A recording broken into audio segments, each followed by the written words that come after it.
आयुष मल्होत्रा जी। राधे राधे। राधे राधे महाराज जी। महाराज जी, अगर हार जाएं तो जीते कैसे? अपने ऊपर भरोसा कैसे करें हमने तो वापस? हार कभी हार मानी नहीं, हजारों बार हार के अवसराय पर हार मानी नहीं, मुझसे जीत का एक इशारा माना। जब हार होती तो हम उसमें ढूंढते हैं कि मेरी हार कहाँ से हुई, कौन सा पॉइंट है जिसमें हमसे चूक हो गई, तो हमारी जीत का वो कदम बनेगा। हार को हमने कभी हार माना नहीं, कभी निराश नहीं हुई, कभी हताश नहीं हुई। जिद्दी स्वभाव, ये हम अपने लिए नहीं कह रहे, ये उत्तर दे रहे हैं हम आपको। हाँ, हार को कभी हार मानना नहीं, निराश नहीं, उदास नहीं, हताश नहीं। हार गया तो मैं किस पॉइंट से हारा मुझे देखना है। मेरे अभ्यास में कमी हुई या मेरे अंदर प्रमाद स्थिति आ गई। हम इसे भाग्य नहीं मानते। भाग्य को तो झाड़ू लगा के कोने में रखना है, नहीं तो भगवत प्राप्ति भाग्य से नहीं होती। हमारा भाग्य कितना बड़ा, पीछे का कर्म ही तो है। हम इतना विशाल कर्म करेंगे कि उसे दबा देंगे। राधा राधा राधा, और चूक कहाँ हुई। रात दिन अपने कर्तव्य कर्म के अभ्यास में दृढ़ हो जाए तो सबसे ज्यादा प्रवीण हो जाएगा। अभ्यास में बहुत बड़ी ताकत है, बहुत बड़ी ताकत। आंख मूंद करके आदमी को लिटा करके आसपास नारियल लग करके वो गन से मार रहा है, जरा चूक जाए तो उसकी खोपड़ी फट जाएगी। अभ्यास, अभ्यास योग युक्त चेत सा नाम गामिना। अर्जुन जी को अभ्यास से दिव्य बनना हुआ। जब देखा कि दीपक बुझ गया और भोजन का कवल मुख में ही गया, तो अर्जुन ने कहा ये ऐसा कैसे हो गया। हम प्रकाश में पा रहे थे, इसका मतलब इसका अभ्यास है। तो मतलब अभ्यास अगर हो जाए तो कुछ भी किया जा सकता है। रात्रि में साए साए बाणों की, तो उनके जो गुरुदेव थे वो गए, देखा तो उनका अर्जुन इतना तुम्हारे अभ्यास में प्रियता है, तो उनका गुरुदेव विश्व का सबसे बड़ा धनुर्धर बनना है। तो द्रोणाचार्य जी ने कहा मैं आशीर्वाद देता हूं तुम्हारे अभ्यास को देखकर कि विश्व में तुम्हारे जैसा धनुर्धर कोई नहीं होगा। तो हम भी भगवान के अंश हैं यार। हम थोड़ी चूक कर देते हैं, मनोरंजन के लिए हम ढील दे देते हैं, अपने अभ्यास में प्रमाद कर देते हैं। चाहे पढ़ाई हो, चाहे जो भी हो, हमको बिल्कुल उसमें तन्मय रहना है। राधा राधा राधा, पढ़ाई हमारा कर्तव्य। तो हम, इतनी मोटी ग्रंथ होगी हम उसे कंठस्थ कर लेंगे, पूछो कहां से पूछोगे। पर यह तभी होगा जब ब्रह्मचर्य ठीक होगा, खान पान ठीक होगा, नहीं तो स्मृति का नाश हो जाता है। ब्रह्मचर्य, आज जो नए बच्चे हैं ना, ब्रह्मचर्य का नाश मतलब स्मृति का नाश, दिमाग, प्रमाद, गंदी बातें देखना, यही सब अच्छा लगेगा। उन्हें हम कह रहे ब्रह्मचर्य में इतनी ताकत है कि कोई भी बात आप सुनाओ और 10 दिन बाद आप पूछ लो आकर के, वही वैसे उस मिलेगी। तो हमें लगता है कि जैसे शरीर स्वस्थ है और ब्रह्मचर्य हो, तो ये तो बहुत छोटी छोटी किताबें होती, इतने मोटे मोटे ग्रंथ ऐसे पूरे याद हो जाते हैं दिमाग में। एक बार सुनाओ दिमाग में बैठ गए, क्योंकि स्मृति है। अब नए नए बच्चे गंदी गंदी बातें देखते हैं, गंदा भोजन करते हैं, व्यसन करते हैं, तो उनकी स्मृति पढ़ाई में कहाँ लगेगी। फिर तो गंदी गंदी बातों में लगेगी। वो फिर जब हार जाते हैं तो सोचते हैं कि शरीर को नष्ट कर दें, क्योंकि ताड़ना मिलती घर से कि इतने पैसे लगाए पढ़ाई में और ऐसा तुम कर दिए। तो माता पिता तो बड़ी मेहनत से कमा कर तुम्हें पढ़ा रहे हैं, तुम व्यसन आदमी ऐसे। तो हमें लगता है बच्चा कि अगर संयम से चला जाए तो जिस डिपार्टमेंट में हम हो, हम जान की बाजी लगाकर ऐसा अभ्यास करें, कौन किस में फेल हो जाएंगे। ये बाबागिरी कोई छोटी मोटी युद्ध वाली बात नहीं, बहुत बड़े युद्ध की बात है, बहुत बड़े युद्ध की बात है। ये कोई खिलवाड़ नहीं। जैसे अपने लोग बचपन से आए ना, भूख प्यास गर्मी सर्दी काम क्रोध लोभ मोह मद मत्सर, लोगों की गालियां सामने से, तो हमें हारना नहीं।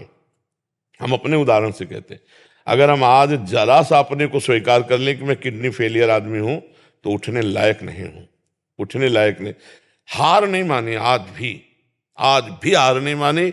हम अपने समय से देखते हैं, हमें उठाओ, हमें स्नान करवाओ, हमें चलो ले चलो, हमारी दिनचर्या चलेगी। मतलब बहुत जिद्दी स्वभाव, जिद्दी स्वभाव। मतलब प्राण दे सकते हैं लेकिन अपना नियम नहीं तोड़ सकते, अपनी दिनचर्या नहीं तोड़ सकते। तब जाकर के ये स्वभाव और श्री जी की कृपा, तो ये आज जो है दिनचर्या चल रही। नहीं तो बच्चा हारना है ही नहीं। हम हार में विजय खोजते हैं, हमें विजय का वहीं खोज मिली जहां हम हारे। जहां हमें हारने की नौबत आई वहीं खोजा विजय। कहां से? तो सूत्र मिला, विजय का सूत्र मिला हार से। तो हार कोई बुरी चीज नहीं है, निराश नहीं होना चाहिए, हमारी और उछाल होगी। खिलाड़ी का गेंद जब ऐसे नीचे जाता है ना, तो ये ना समझे नीचे गया, वो नीचे से थपक मारेगा तो अपने लक्ष्य पे जाएगा। हम सब भगवान के हाथ के बाल हैं, हमको चिंता नहीं करनी है, बस हमें अभ्यास करना है और भगवान का चिंतन करना। कोई भी कार्य ऐसा दुर्लभ नहीं जो हम कर न सके। हम मनुष्य हैं, भगवान के अंश हैं, हमको हारना नहीं। 1000 बार हारेंगे तो भी हम दौड़ पड़ेंगे अपने लक्ष्य की तरफ। हार कर नहीं बैठ जाएंगे कि यार 1000 बार हार गए अब क्या जीतेंगे। नहीं नहीं, हम हार को जीत में बदलेंगे, तभी बात बनती है। नहीं अगर ऐसे तो फिर आदमी बोले ये फसल नष्ट हो गई है, हम फेल हो गए, हम हार गए, शरीर छोड़ने से वही 5 स्टार होटल थोड़ी रखा है कि आओ आओ स्वागत है तुम्हारा, भूत प्रेत बनोगे और परेशान होगे। इसलिए बहुत हिम्मत करके, मनुष्य जीवन संघर्ष का जीवन है। हम तुम तो जीव हैं, भगवान के अंश है। जब भगवान राम जी अवतरित हुए तो आप उनके जीवन चरित्र को पढ़िए। सुबह होने जा रहा है राज्याभिषेक, जय जय मचने जा रही हो, सामय के 14 वर्ष का वनवास, और विशेष उदासी तापस वेश, विशेष उदासी 14 वर्ष राम वनवासी। और क्या क्या कष्ट प्रभु को सहना पड़ा, नंगे पैर प्रभु ऐसे जंगल में जहां कांटे कंकड़ नाना प्रकार के जंगली जंतु, क्या क्या नहीं कष्ट सहा हमारे प्रभु ने। और वहां पे सिया जी का हरण हो जाता है, ये कितना भीषण युद्ध होता है। कैसे तो आप सोचो, जब प्रभु का अवतार संघर्ष में, तो हमारा संघर्ष में लेगा। अरे हम भी तो उनके बच्चे हैं। जब हमारे पिता आते हैं तो उनका जीवन कितना संघर्षमय होता है। आप देखो कृष्ण जी का, देखो संघर्ष में अवतार हो रहा है। कंस के कारागार में राक्षसी पहरेदारों के अंतर्गत उस अंधेरी कोठरी में हथकड़ी बेड़ियों से जकड़े हैं वसुदेव और देव की, वहां पर ब्रह्म परमात्मा का अवतार, जिनका नाम समस्त बंधनों को काट देता है, वो पधार रहे कहा जहां हथकड़ी बेड़ी जकड़ी है। फिर देखो तुरंत चैन नहीं, इतने बालक जो हुए वो तो कंस ने मार डाले, अब इतने श्याम सुंदर को कम से कम भरनेत्र देख ले तो भय लग गया कि इतने सुंदर बालक को कहीं कंस मार दिया। तो बोले प्रभु हम आपसे इस बात की प्रार्थना करते कि हमारे इस भय को दूर करो। तो बोले भयभीत हो तो गोकुल छोड़े आओ। अपने प्राण प्यारे सर्व सुंदर बालक को दूसरी जगह छोड़ने के लिए विवश होना पड़ा। आप देखो भगवान वहां कितने दिन टिके ब्रज में, प्रगट लीला में 11 वर्ष। मथुरा से द्वारिका, क्या क्या, जो ही मथुरा पहुंचे तो कंस का वध कर दिया था। तो कंस का ससुर था वो जरासंध, अरे 21 अक्षौणी सेना लेकर के, महाभारत में तो 18 अक्षौणी, 21 अक्षौणी सेना लेकर के 17 बार आया। फिर काली अवन आया, 18वीं बार भगवान भागे थे रण छोड़ भगवान, क्योंकि काली अवन को मरवाना था मुचकुंद के हाथ से। फिर सरकार का अंतिम जो लीला हुआ बाण संधान करके। तो आप सोचो जब भगवान अवतरित हो रहे तो इस संसार में उनको संघर्ष सहना पड़ा, तो हम तुमको सहना पड़े। हमारे तुम्हारे सामने तो इतने संघर्ष है नहीं, आराम से खूब बुद्धि को भगवान में लगाते हुए संघर्षों से लड़ना है। हमें ये नहीं सोचना हाय हाय क्यों विपत्ति आ गई, नहीं, विपत्ति आई तो हमको उससे गुजरना है, हमको उससे निपटना है। भगवान ने यही अवतार लेकर के सिखाया है, हम धैर्यवान बने, बुद्धिमान बने। पर इसके लिए भगवान का भजन चाहिए, भजन नहीं है तो फिर रुपया पैसा से धैर्य नहीं आता है। ये विवेक रुपया पैसा से बाजार में नहीं मिलता, ये सत्संग और भजन से प्राप्त होता है। विपत्ति दुख और हार को बर्दाश्त करके आगे बढ़ने का जो उत्साह मिलता है वो अध्यात्म से मिलता है, वो लौकिकता में नहीं। महाराज जी ये प्रश्न इन्हीं का नहीं है, आजकल के नए बच्चे जो पढ़ रहे हैं या किसी परीक्षा के लिए तैयारी कर रहे हैं या कहीं आर्मी में भी होना है, महाराज जी क्या इतना प्रयास कर लेते हैं तो सक्सेस मिलता नहीं है, फिर उसके बाद बहुत निराशा। हम ये कहते हैं प्रयास में सफलता है। हमारी बात हर विद्यार्थी अगर मान ले, हमें फिर इसका उत्तर दे, आप अपने ब्रह्मचर्य को क्षीण मत करना, आप कोई नशा मत करना जब तक विद्या अध्ययन कर रहे हो, ये बहुत बड़ी साधना है। और अगर आप ग्रेजुएट ना हो जाए तो हमें बताना। लेकिन 13-13, 12-12 वर्ष के बच्चे कुसंग के कारण, मोबाइल के कुसंग के कारण गंदे गंदे क्रियाएं करने लगे, गंदे गंदे आचरण करने लगे। अब ये फेल नहीं होंगे तो क्या होंगे? नहीं तो हमारी एक केवल बात समझ लें, ब्रह्मचर्य क्षीण होने मत देना और कोई नशा मत करना। फिर आपको देखो अपने आप ब्रह्मचर्य आपको पढ़ाई में न लगा दे तो बताना।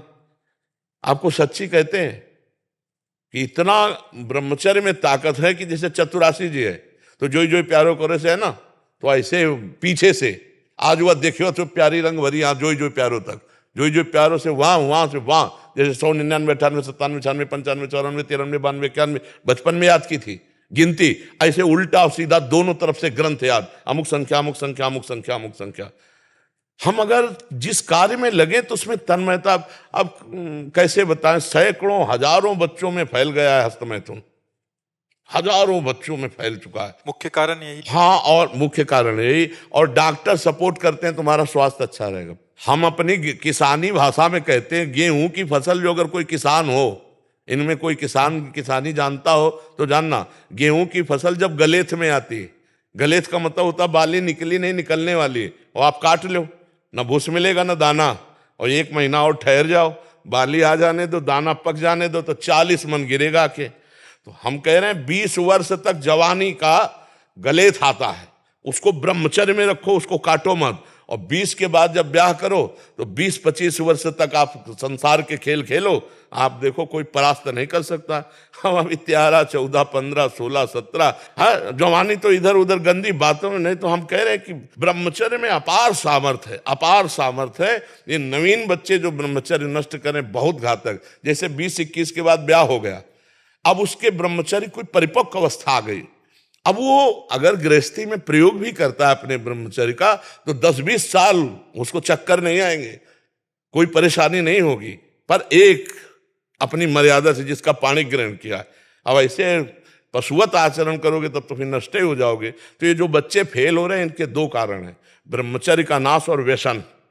तो माता पिता के आचरण भ्रष्ट होने के कारण बच्चों के आचरण और भ्रष्ट होते चले जा रहे हैं। इसीलिए शिक्षा तो है ही नहीं महाराज जी, कहीं ना स्कूल में सिखाया जाता है हमें, ना समाज में सिखाया जाता है। ये ऐसे शिक्षा महाराज जी आप दे रहे हैं तो समझ आ रही है, ये तो बड़ा महाराज जी माता पिता सिखा नहीं सकते, बाहर दोस्त आदि हैं वो तो और प्रमाद में घुसा दें ऐसा। हाँ, जैसे हम लोग स्कूल जाते थे तो हम लोगों को अलग से मक्खन अम्मा देती थी, पढ़ाई है, बच्चों की बुद्धि लगती है।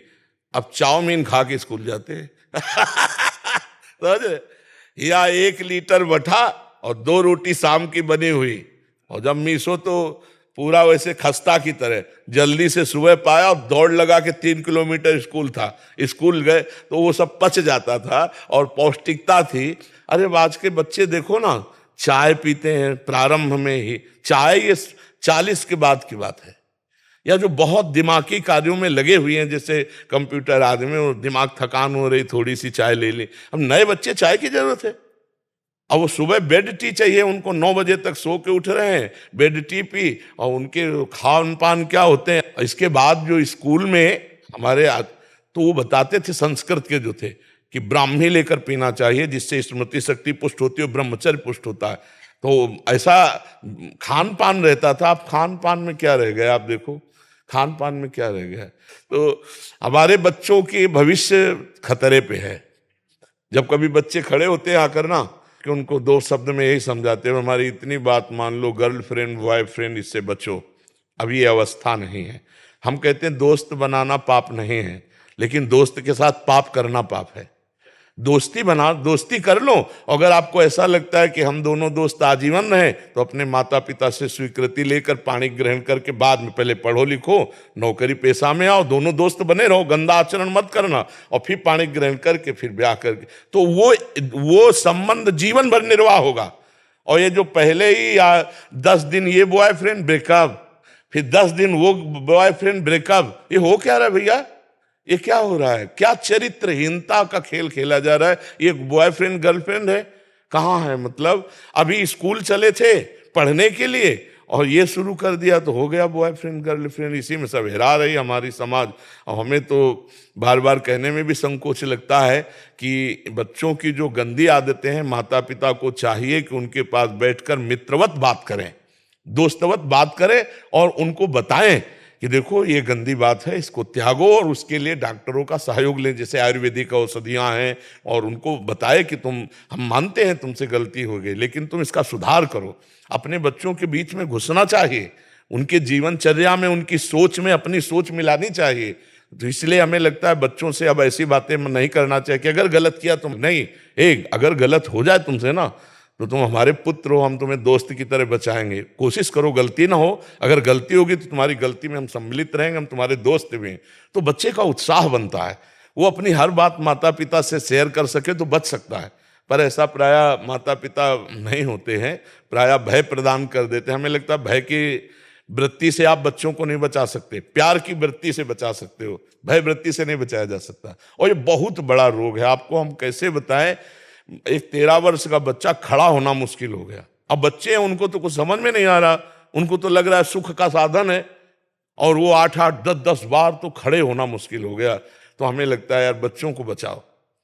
तभी हमारे भारत की जो पीढ़ी है वो इन्हीं में कोई एमएलए है, इन्हीं में कोई सांसद बैठा हुआ है, इसी में कोई महात्मा बैठा हुआ है। मान लो अपने लोग स्कूल में पढ़ रहे थे, पता थोड़ी होता कि हम एमएलए बनेंगे। अगर सही संस्कार हुए तो हमारे भारत का इसमें उत्थान होगा कि ये नई पीढ़ी संभाल ली जाए, माता पिता समाज मिल करके इनको व्यसन मुक्त करे, व्यभिचार मुक्त करे, तो ये आगे बढ़ सकते हैं। पंडित दीपक शर्मा जी, रतलाम, मध्य प्रदेश। राधे राधे महाराज जी, सरकार आपके चरणों में कोटि कोटि प्रणाम। गुरुदेव भगवान, श्री जी ने इस दास को एक कर्मकांडी ब्राह्मण के रूप में कार्य पर लगाया हुआ है। गुरुदेव, जब किसी के ग्रहों के प्रतिकूल प्रभाव के कारण हम अलग अलग ग्रहों के उपचार हेतु उनके नाम का जाप अनुष्ठान करते हैं, जब इस सृष्टि को बनाने वाले समस्त ग्रहों इत्यादि को बनाने वाले श्री हरि हैं, तो क्या अलग अलग ग्रहों को साधने की बजाय यजमान को हरि तत्व से जोड़कर उनके पूरा क्लियर। जब जानकी नाथ सहाय करे तब कौन बिगाड़ सके नर तेर ले। हाँ, जो पे कृष्ण चरण मन अर्पित तो करी है का नवग्रह रंक। एक भगवदानंद, एक भगवत नाम, एक भगवत रूप, भगवत लीला, संपूर्ण विघ्नों का ना हरि स्मृति सर्व विपद विमोक्षणम। भगवान का स्मरण मात्र समस्त विघ्नों का नाश कर देता है।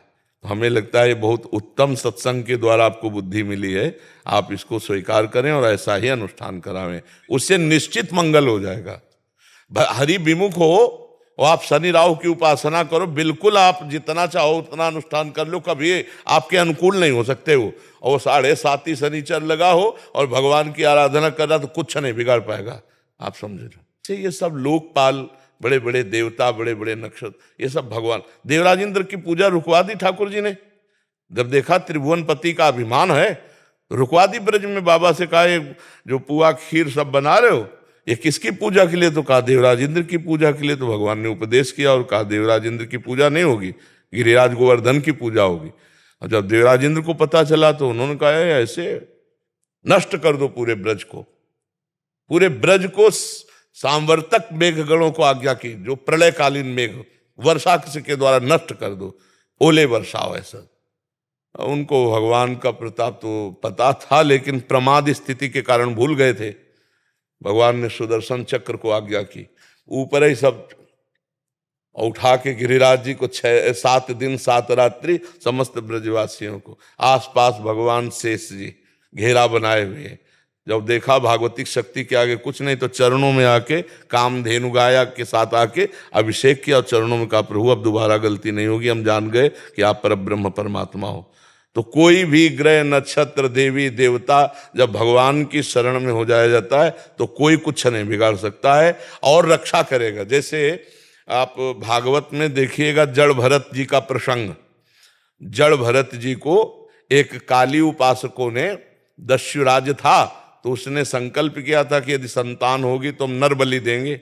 तो संतान हो गई तो एक आदमी को पकड़ के ले आए और वो आदमी को बढ़िया सब खान पान के लिए फ्री कर दिया। तो जो खवा रहा था उसने कहा खाओ, इसके बाद गड़ासा भी चलेगा, तुम्हारी बलि दी जाएगी। अब वो अवसर निकाल के भाग निकला। अब उन जो दस्यु के अनुचर थे उन्होंने कहा तो हम ही को बलि चढ़ा देगा। अगर हमने कहा कि भाग गया है वो, तो जल्दी ढूंढो।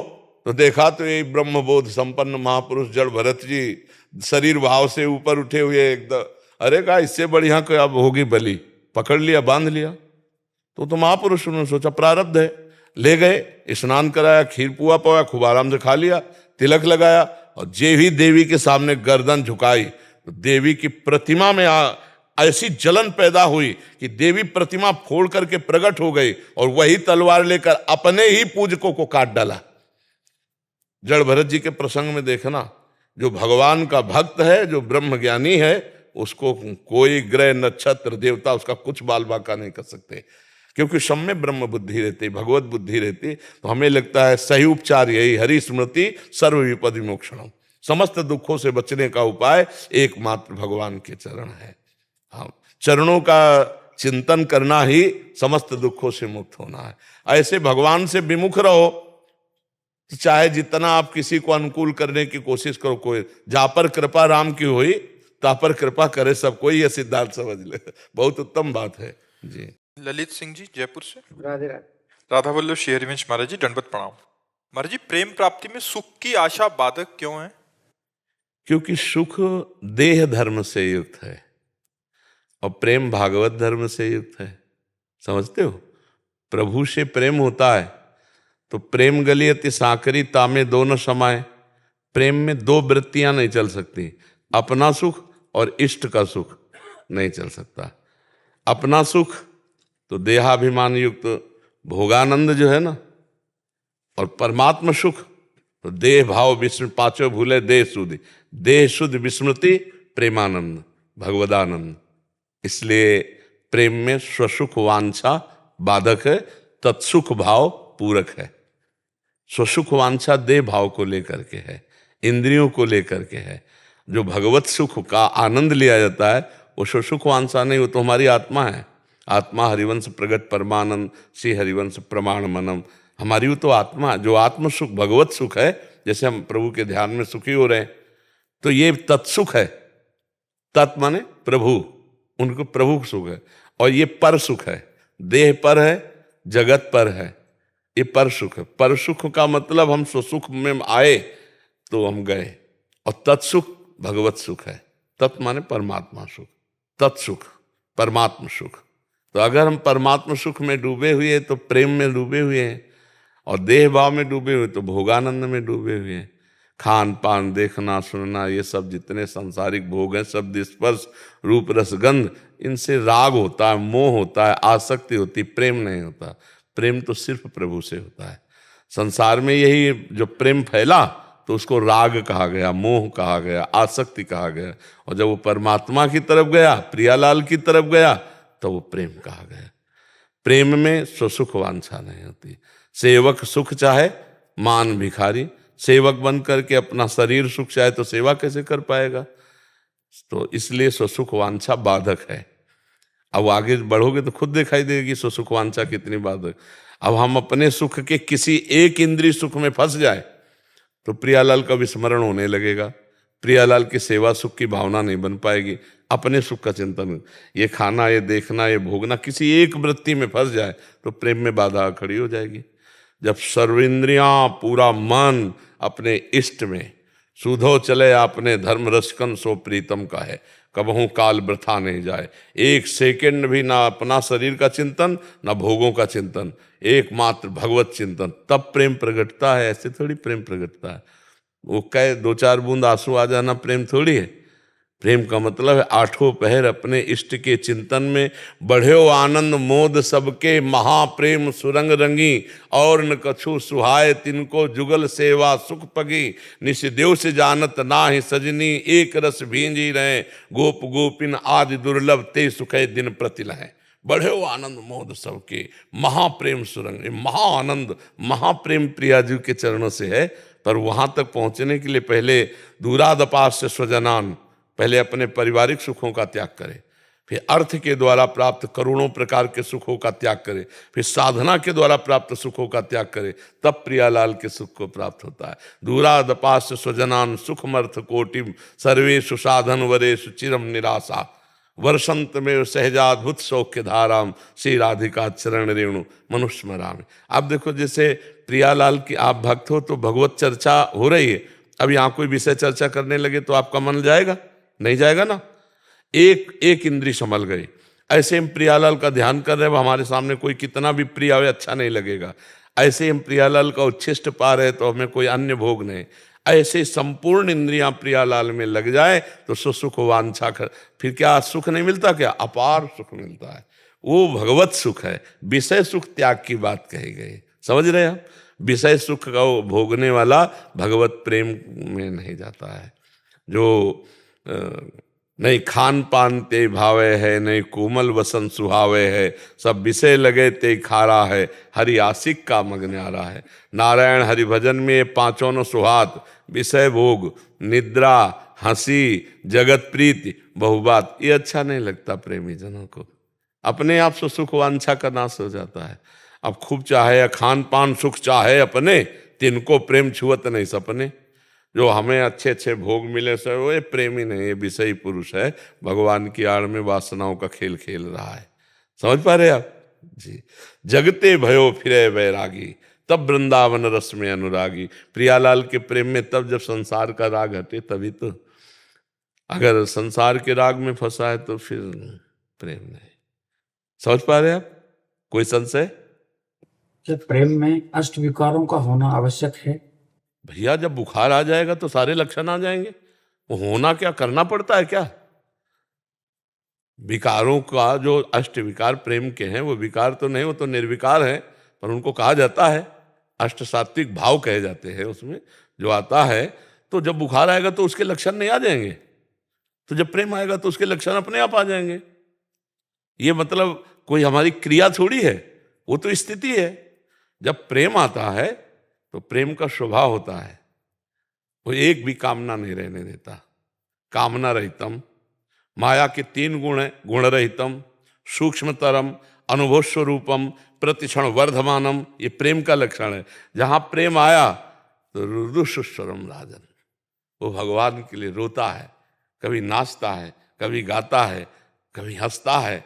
छिन छिन रुदन करंत, छिन गावत आनंद भरी, छिन छिन हार हसंत, ये जो कृपा हरिवंश की, छिन छिन विहरत संग, छिन छिन निरखत प्रेम भरी, छिन जस कहा। तब अब स्थिति आ गई तो अपने आप कभी रोमांच हो रहा है, कभी कंपायमान है, कभी रुदन कर रहा है, कभी एक अलौकिक दशा में बैठा हुआ, बाहरी कोई प्रेम का लक्षण नहीं, अंदर भाव समाधि लगी हुई है। ये सब स्थिति में होता है। उसमें थोड़ा है कि अष्ट सात्विक विकार करना पड़ता है क्या, ये तो फिर नाटक हो जाएगा।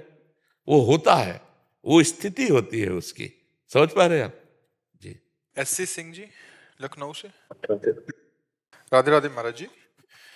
महाराज जी मैं कुछ दिनों से नियमित नाम जप कर रहा हूँ और अभी 30 नवंबर को सेवानिवृत्त हुआ हूँ। महाराज जी मेरा एक प्रश्न है। महाराज जी हमें ना तो पूर्व जन्मों का कुछ ज्ञान रहता है और ना ही इस जन्म में 8-10 वर्ष की अवधि तक कुछ याद रहता है। बाद में हम इस संसार व्यवहार, पूजा पाठ, ध्यान, सत्संग आदि से एक स्वरूप पाते हैं और उसे ही अपना स्वरूप मानने लगते हैं, जबकि ये संसार हम स्वरूप नहीं है। तो हमारा मूल स्वरूप क्या है? क्या प्रभु का अंश होने के कारण हमारा मूल स्वभाव प्रभु का ही है एवं पृथक कोई स्वरूप नहीं है, परंतु भगवत दर्शन होने तक हम एक काल्पनिक स्वरूप बना लेते हैं? आप कहते हैं कि हम मन काल्पनिक और भावनात्मक में अंतर। काल्पनिक सांसारिक बात होती है और भावात्मक भागवतिक होती है। हम भावात्मक स्वरूप करते हैं, हम भाव करते हैं, कल्पना नहीं। कल्पना संसार की होती है, भावना भगवान की होती है। पवित्र शब्द और उसको लाओ भावनात्मक। हम एक भावनात्मक मूर्ति बनाते हैं। हम स्कूल में जब पढ़ते थे तो मानी संख्या दी जाती थी, उससे सवाल हल हो जाता था। आपको पता है, मानी संख्या कुछ भी आप रख लो और सवाल हल हो जाएगा। तो ये संसार का जो प्रश्न है कि परमात्मा एक है पर वह अनेक रूपों में है। अब मानी संख्या आप मान लो, परमात्मा किसमें? माता में, पिता में, भाई में, बंधु में, गुरु में, पशु में, पक्षी में, दीवाल में, पत्थर में, लकड़ी में, जहां भी तुम मानो मानी संख्या मेरे पर ब्रह्म परमात्मा। अब सवाल हल हो जाएगा। एक जगह आसक्त हो जाओ, मेरे श्री विग्रह में, कहीं भी परमात्मा भाव से, वो सब ये सारे रूप प्योर शुद्ध परमात्मा के हैं, प्योर, कोई मिलावट नहीं। जैसे हम किसी बात को समझाने के लिए खंडन और मंडन दो पद्धतियां अपनाते हैं। अन्वय व्यतिरेक, जैसे वेदांत है, अन्वय व्यतिरेक, ब्रह्म सत्यम जगन मिथ्या। इसके बाद ये नहीं है, ये नहीं है, पीछे देखो शब्द क्या आ रहा है, ये नहीं है। और ये नहीं है, ये नहीं है करते हुए जब पहुंचे जहां, तो फिर सर्वम खलमिदम। अब बताओ, ये पहले ही था ना, ये अब तो नहीं हुआ ना, पहले ही था। पर हमको दो पद्धतियां अपनानी पड़ती हैं राग के कारण। हमारा राग शरीरों से है, तो ये ब्रह्म नहीं है, वस्तुतः ब्रह्म ही है। अब हम तुमको मूल अवतरण से बता रहे हैं, ब्रह्म मूल प्रकृति, त्रिगुणात्मिका प्रकृति, मूल प्रकृति से त्रिगुणात्मिका प्रकृति, फिर उससे महातत्व, महातत्व से अहंकार, अहंकार से त्रिगुण अहंकार, त्रिगुण अहंकार से ये सब पंचभूत आदि, और पंचभूतों में ये सब रचना देख रहे हो। जब समिटता है तो पंचभूत, त्रिगुण अहंकार में, त्रिगुण अहंकार मूल अहंकार में, अहंकार महातत्व में, महातत्व त्रिगुणात्मिका प्रकृति में, त्रिगुणात्मिका प्रकृति मूल प्रकृति में, मूल प्रकृति में ब्रह्म। तो ये सब है क्या? वही तो परिवर्तित होता रूप में, रूपांतरण होता चला रहा है। तो सर्वम वासुदेवा सर्वम। अब बताओ कहाँ कहाँ हमें खोजने जाना, पर हमारा विश्वास नहीं है, हमारी श्रद्धा नहीं इन रूपों में, क्योंकि हमने पहले से सुन रखा ये मायामय रूप है, ये सब परिवर्तनशील है। तो अंदर जब हम अपने आप को ढूंढ नहीं पाए, कई साल हो गए आपको शरीर में रहते हुए? 61 वर्ष में एक सेकंड भी आप अपने से नहीं मिले।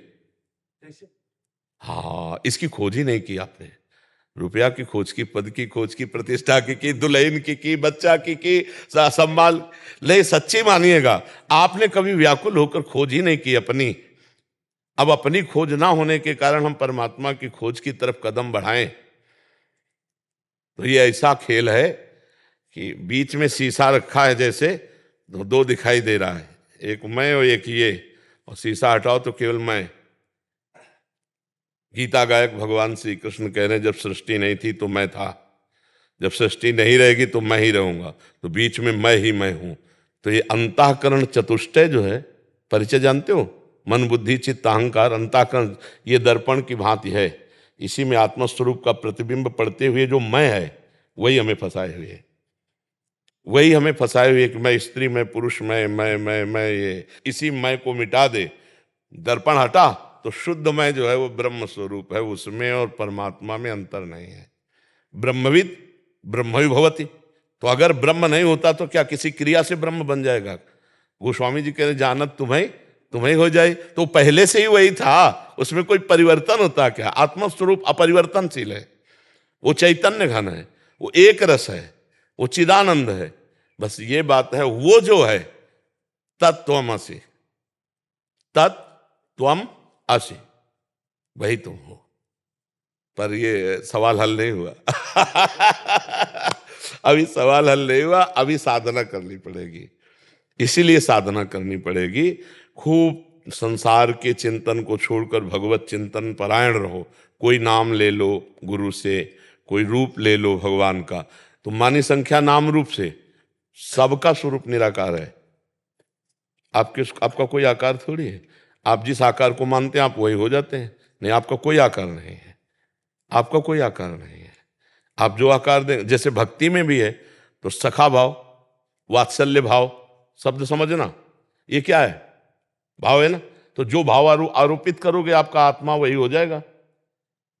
आपने आरोपित किया कि मैं सखा हूं भगवान का, तो आत्मस्वरूप सखा हो गया। आपने आरोपित किया मैं दास हूं, तो दास हो जाएगा। आप आरोपित करो मैं वही हूं, तो वही है। आप जो चिंतन करेंगे, और कोई चिंतन नहीं करेंगे तो जो है वो परमात्मा ही है। अब चिंतन करना सहज है हमारे लिए, अचिंत्य होना बड़ा कठिन है। अब देखो, चिंतन रहित होना बड़ा कठिन है, इसलिए हम इसको चिंतन में फंसाते हैं, भगवान के नाम रूप लीला धाम शास्त्राज्ञा में। तो धीरे धीरे चिंतन करते करते जब ये पवित्र होंगे तो अचिंत हो जाएंगे। मन बुद्धि जब तक मलिन तब तक चिंतन है, असत चिंतन के, हाँ सत चिंतन। और जब वो मैं बचता है तो ना असत होता है ना सत होता है, ना असत होता है ना सत होता, कोई चिंतन। महाराज मेरा जो प्रश्न आगे भी था जी, जैसे मृत्यु के बाद आदमी क्या शून्य हो जाता है, या उसका जो एक भाव है वो बना रहता है, कुछ जो सच्ची? पूरे संस्कार बने रहते हैं, पूरे संस्कार। जैसे मूर्छा के बाद जगेगा ना, तो पूर्व का सारा याददाश्त जितनी भी है वो पुनः जागृत हो जाएगी। ऐसे ही हमारे जितने संस्कार कर्म हैं वो जागृत हो जाए। केवल ये हमें याद नहीं रहेगा कि हम पूर्व में किसके यहाँ थे और मनुष्य थे। पूरी आदतें, ये नहीं याद रहे, हाँ पूरी आदतें और पूरे कर्म शुभ अशुभ उसके संस्कार में रहेंगे, ये रहेंगे। वो बस उसको ये स्मृति नष्ट हो, जैसे इसी जन्म की हमें स्मृति नहीं, माँ के गर्भ में हम थे 9 महीने, क्या स्मृति है क्या? ये बहुत छोटी स्मृति अपनी देख लो इसी जन्म में कि हमारी माँ की स्मृति नहीं है कि हम माँ के गर्भ में कैसे कष्ट सह रहे थे, तो हम पूर्व जन्म की बातें क्या जाने। ये बड़ी कृपा है, भगवान ने जो विस्मरण करा दिया। अगर वो सब याद रहता तो हम डिप्रेशन में होते, कभी उबर नहीं पाते, नहीं उबर पाते। भगवान ने बड़ी कृपा की, परसों क्या खाया आपने, तो आपने याद करना पड़ेगा परसों की बात। बड़ी कृपा की जो विस्मृति करवा रहे हैं, पर इतनी कृपा कर दे कि अपनी विस्मृति न करवावे, अपनी स्मृति करवा दे तो सब बात बन जाए। महाराज जी कहते हैं कि मनुष्य जन्म जी और मुमुक्षुत्व जी, और आप जैसे सत्संग की प्राप्ति, हाँ ये तीनों दुर्लभ है। हाँ अब जब ये मिल गए हैं, हाँ, तो अब अपना काम बना लो। ध्रुवदास जी महाराज कह रहे, बार बार तो बनत नहीं या संजोग अनूप, मानुष तन वृंदा विपिन रसिकन संग विरूप। रसिक महापुरुषों का संग, भगवद उपासना का रंग, इतना बढ़िया अवसर मिल गया। आप एक क्षण भी नाम न छोड़ो, आपको अपने स्वरूप का भी बोध हो जाएगा, प्रेम हो जाएगा, जो चाहोगे वो प्राप्त हो जाएगा। नाम पकड़ लो। हम आपको कह रहे हैं ज्ञान मार्ग, योग मार्ग, कर्मकांड, भक्ति, सबसे हम गुजरते हुए आए हैं। क्योंकि ब्राह्मण के घर जन्म हुआ था तो नैष्ठिक ब्रह्मचर्य कर्मकांड का पूरा बचपन से, गायत्री अनुष्ठान आदि, बलिवैश्य देव आदि, पितृ तर्पण आदि, ये सब। अब इसके बाद सन्यास, ज्ञान मार्ग, तो ज्ञान और योग प्रधान होता है, ज्ञान में योग प्रधान होता है, वो दोनों का। और इसके बाद ये महाप्रेम रस, वृंदावन नित्य विहार रस। इसलिए आखिरी तुम्हें बात बताते हैं, नाम, नाम का सहारा ले लो, सब ज्ञान प्राप्त हो जाएगा। जो राम राम नहीं कह पाते थे, मरा मरा बोलते थे, वो ब्रह्म ज्ञानी हो गए और वाल्मीकि रामायण की रचना की। आप नाम पे, और नाम नहीं है तो अटकल लगाने से ब्रह्म बोध नहीं होगा। ये नाम के द्वारा गति प्राप्त होती है, जब हृदय में एकदम कोई आकांक्षा नहीं, विनिवृत्त कामा, और अद्भुत आनंद, तो उसी आनंद में अपने स्वरूप का बोध होता है। अपने को द्वारा, अपने स्वरूप, इंद्रियों के द्वारा या मन बुद्धि के द्वारा नहीं होता। स्वरूप बोध अपने आप से अपने आप का होता है। मन बुद्धि की ताकत नहीं है स्वरूप तक पहुंचने की, समझ रहे हैं? खूब नाम जप करो, पहले साधन करो तो साध्य तक पहुंचा जा सकता है। सोमेन रॉय जी यूएसए से। राधे राधे गुरु जी। महाराज जी आपके चरणों में कोटि कोटि प्रणाम। महाराज जी जब किसी की ऐसी स्थिति आए, मतलब ब्रह्मबोध की, तो क्या प्रश्न खत्म हो जाते हैं? क्या उसको सब समझ में आ जाता है? प्रभु को पा लिया तो बाकी कुछ जानने की इच्छा नहीं रहती? बिल्कुल, सो कुछ समझ में आ जाता है या कुछ इच्छा नहीं रहता है? जैसे आप छक गए ना, तो आपको अनुभव हो गया ना, अब हम छक गए, फिर आपको भोजन की इच्छा उस समय नहीं हो सकती। तो ये तो प्राकृतिक छकन है, वो सच्चिदानंद में छकन है। जो अपने स्वरूप का बोध हो जाता है तो ब्रह्मभूता प्रसन्नात्मा न शोचति न कांक्षति समः सर्वेषु भूतेषु मद भक्तिम लभते पराम। अखंड प्रसन्नता, पूर्ण निष्कामता, न कोई शोक, न कोई सोच, न कोई चाह, वो एक अलौकिक अनुभव गम्य है ना। तो उसे वाणी के द्वारा हम नहीं बता सकते या कोई नहीं बता सकता। अनिर्वचनीयम प्रेम स्वरूपम, वाणी के द्वारा उसका वर्णन नहीं हो सकता। आनंद का वर्णन तो वाणी के द्वारा विषयानंद का भी नहीं हो सकता। भगवदानंद की तो बात जाने दो। जैसे हम आपको एक मीठा खवाएं, पेड़ा ही खवा दें, कैसा है तो आप कहोगे मीठा है। नहीं, कैसा मीठा है? बहुत अच्छा है। नहीं, कैसा बहुत अच्छा है? तो आपका अगला उत्तर होगा खा के देख लीजिए। इसके बाद इसका उत्तर आप नहीं दे सकते। बहुत अच्छा है, इसके बाद आप नहीं दे सकते। तो जब लौकिक आनंद का, प्राकृतिक भोग का वचन के द्वारा प्रमाण नहीं दिया जा सकता, तो भगवदानंद जो ज्ञानानंद, विज्ञानानंद आनंद है, उसको हम कैसे वाणी के द्वारा बताएं? वो क्या भगवान श्री कृष्ण के वचन है, ब्रह्मभूता प्रसन्नात्मा, अद्भुत प्रसन्नता, न सोचति न कांक्षति, ना कोई चाह ना कोई सोच। कैसी अद्भुत स्थिति होगी, सोचो। जब हमारे अंदर कोई कामना नहीं होगी, कोई चाह नहीं होगी, कोई भय नहीं, कोई चिंता नहीं, कोई शोक नहीं, अखंड प्रसन्नता, यही हमारा स्वरूप है। यही ब्रह्मबोध संपन्न महापुरुष की स्थिति होती है। और भक्ति में अपने प्रभु अपने साथ होते हैं, जिनको ज्ञानी लोग ब्रह्म कहते हैं, योगी लोग परमात्मा कहते हैं, भक्त लोग भगवान कहते हैं। वो प्रभु हमारे हृदय में, हमारे नेत्र में, हमारी बुद्धि में, हमारे मन में समा जाते हैं। पी मूर्ति नयनन बसे तेहि रस राहे समाए, ये लक्षण सुनि प्रेम के और न कछु सुहाय, और न कछु सुहाय शब्द पर देखिए, फिर है अपने रस मातो। अपने कौन? आत्मस्वरूप या प्रभु, जो भी कहो, अपने रस मातो। कुटुम देहते जाए छूट सब ही विधि नातो। बस वो बावरापन प्रेम की उन्मत्त अवस्था, जहां जहां पीर की बात सुने खोजत तिन गैनन। कौन मुझे अध्यात्म की बात सुना दे, शुद्ध प्रिया प्रीतम की बात कौन सुना दे। पूरा हित धू छिन छिन ले प्रेम जल भरी भरी नैनन। थोड़ी थोड़ी देर में आनंदस्व प्रवाहित करता हुआ वो प्रेम की उमगन में, न लाज तीन लोकन की, न वेद को कहो करे, न शंख भूत प्रेत की, न देव जच्छ ते डरे। सुने न कान और की, दृश्य न और इच्छना। ऐसी प्रेम भक्ति जागृत होती है। जो योगी होता है वो अपने प्राणों का संयमन करके ऊर्ध्व भावना, परमात्मा भावना में जैसे गाढ़ निद्रा, ऐसे जागृत अवस्था में शून्य रहता है। गाढ़ निद्रा में कोई चिंतन नहीं, पर बेशुद्ध अवस्था होती है। वो शुद्ध में रहते हुए भी गाढ़ निद्रा की तरह रहता है, परमात्मा स्थित। तो योगी की भी वही स्थिति, शून्य, कोई चिंतन नहीं। ज्ञानी की भी यही स्थिति, कोई चिंतन नहीं। और प्रभु के सिवा कोई चिंतन नहीं, सोई भक्त। ये चरम अवस्था की स्थिति है। यहाँ न कुछ जानना है न पाना है, यहाँ न कुछ बाकी रह गया है और न कुछ पूर्ण हुआ है। पूर्ण भी नहीं है और कुछ बाकी भी नहीं है। तो सृष्टि की जो रहस्य है वो समझ में आ सकता है। सृष्टि का रहस्य उसको समझ आ जाता है क्या? वही तो सृष्टि बना हुआ था, और कौन था? ये सृष्टि क्या है? एक ही परमात्मा तो है ना, एक को हम बहुश्यामा। ये हमारा ही तो संकल्प है। संकल्प समेट लो तो कुछ नहीं है। ज्ञानी ऐसे योगी और भक्त इष्टाकार। यहाँ भी इष्ट है, यहाँ भी इष्ट, सब जगह हमारा प्रीतम है। सिय राम में सब जग जानी। सृष्टि में और कुछ नहीं है, न स्त्री है, न पुरुष है, न जड़ है, न चैतन्य है। एक परमात्मा है। जगन नाटक वैभवा। जैसे सिनेमा के पर्दे के अंदर कुछ नहीं है, पीछे से फोकस पड़ रहा है तो स्त्री पुरुष सब दिखाई दे रहा, ग्राम नगर सब कुछ, पर्दे में कुछ नहीं है। समझ लेना, ऐसे ही सृष्टि में कुछ नहीं, एक परमात्मा ही एक ग्राम नगर स्त्री पुरुष बना हुआ है। बस जहां से फोकस पड़ रहा है वहां दृष्टि पहुंच जाए। सबकर परम प्रकाशक जोई परमात्मा। अब ये कैसे समझ में आएगा? हमारी बहिर्मुख दृष्टि की स्त्री नहीं है, पुरुष नहीं है, नहीं, ये तो पोशाक है। थोड़ी देर के लिए तुम स्त्री की पोशाक पहन लो तो तुम स्त्री थोड़ी हो जाओगे। थोड़ी देर के लिए पुरुष की पोशाक पहन लेने पर पुरुष थोड़ी हो जाओगे।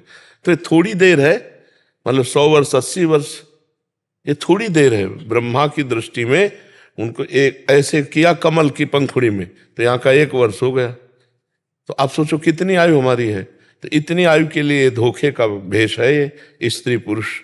लेकिन हो कौन आप? बस यही जान लो तो जीवन मुक्त हो जाओगे। आप परमात्मा स्वरूप हो, कोई और दूसरे नहीं है। जीव भगवत स्वरूप है।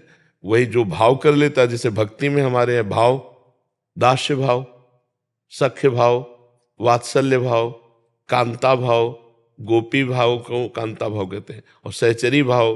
अगर कोई भाव न करे तो मुक्त हो गया।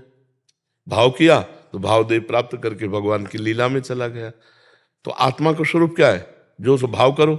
नहीं है कोई भाव तो जो असली स्वरूप है वो मुक्त स्वरूप है, मोक्ष स्वरूप है। ये भाव माना हुआ। मैं प्रभु का दास तो दास्य भाव, मैं प्रभु का सखा तो सखा भाव। भाव वैसे जैसा आप करो। देखो इस समय विषय भाव है, माया भाव है, त्रिगुणात्मिका माया का भाव, तो हमें पूरा प्रपंच सत्य दिखाई दे रहा है। अगर भगवत भाव तो केवल भगवान ही नजर आएंगे, सब में भगवान। देखो गोस्वामी जी कह रहे हैं, जड़ चेतन जग जीव जत सकल राम में जान। मान ही नहीं कह रहे कि मैं सबको भगवान मानता हूं, नहीं, जानता हूं कि सब में भगवान ही विराजमान है। ये सृष्टि बनने वाला वही, बनाने वाला वही, और बिगड़ने वाला भी वही। ये बात जो जान जाता है वो ज्ञानी हो जाता है।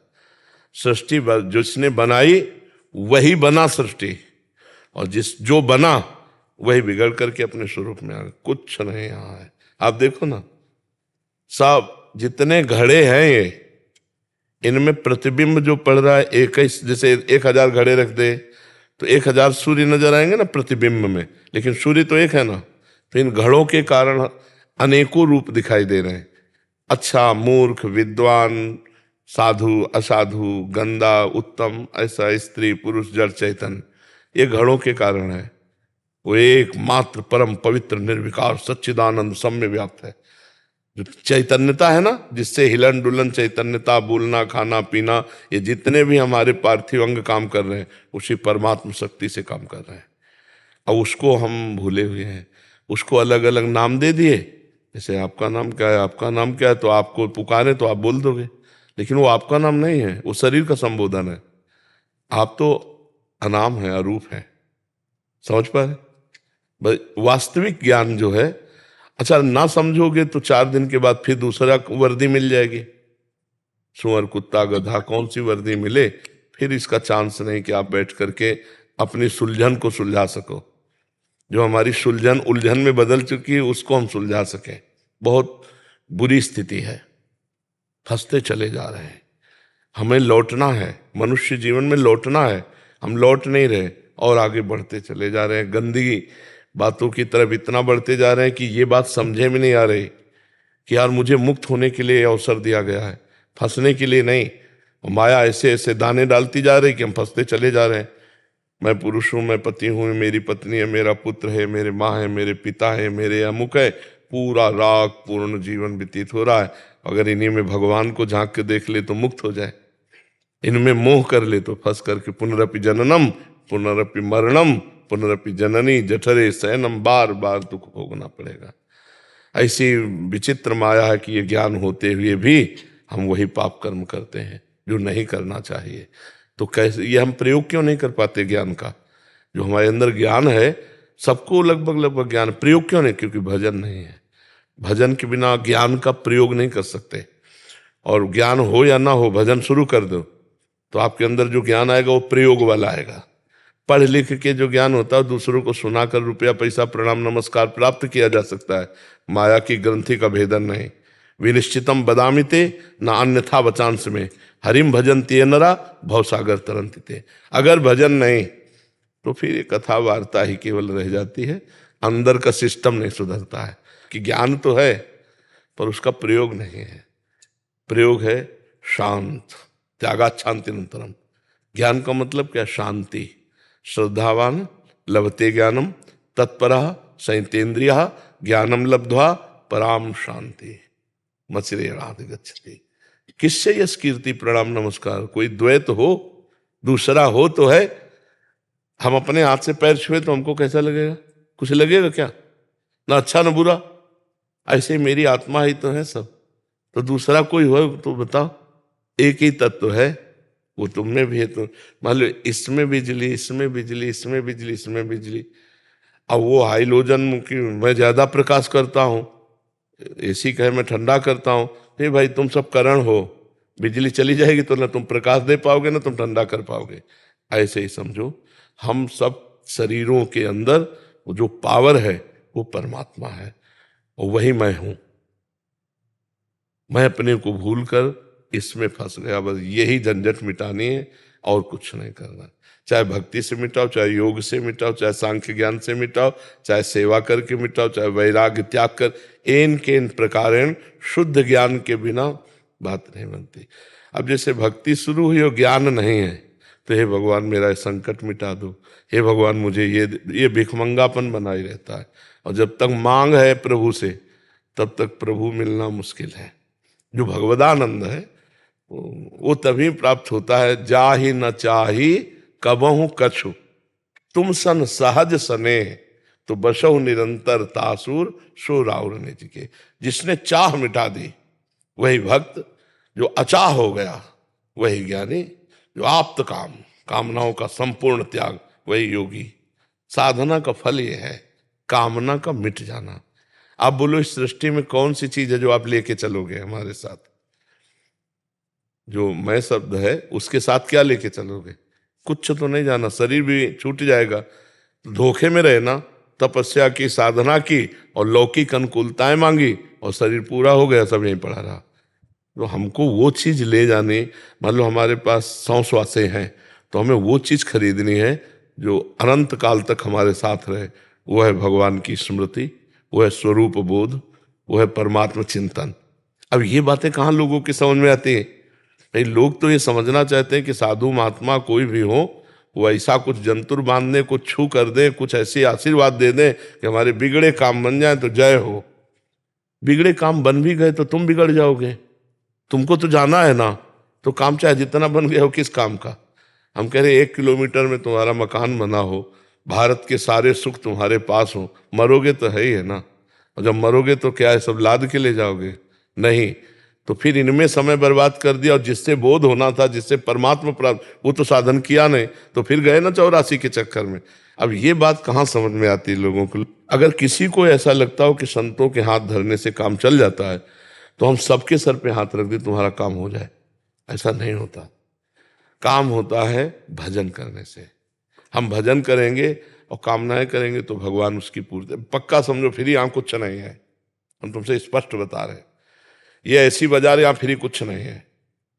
यहाँ जो कुछ तुम्हें चाहिए तो तुम्हें कर्म करना पड़ेगा, या तुम्हारे पास पूर्व का बैंक बैलेंस पुण्य का हो तो मिलेगा, नहीं तो नहीं मिलेगा।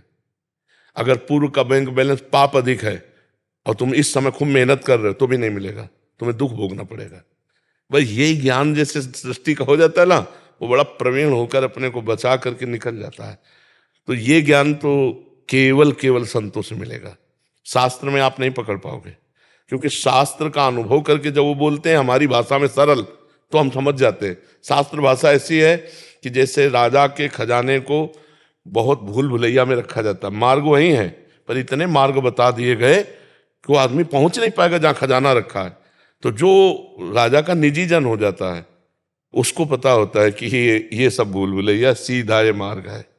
जैसे हम कभी कभी कहते हैं, देखो तुम लोगों को ज्यादा चिंता करने की जरूरत नहीं, तुम अपने कर्तव्य कर्म को भगवान की पूजा समझो, अपने परिवार में भगवान को देखो, नाम जप करो, इसी से भगवत प्राप्ति हो जाएगी।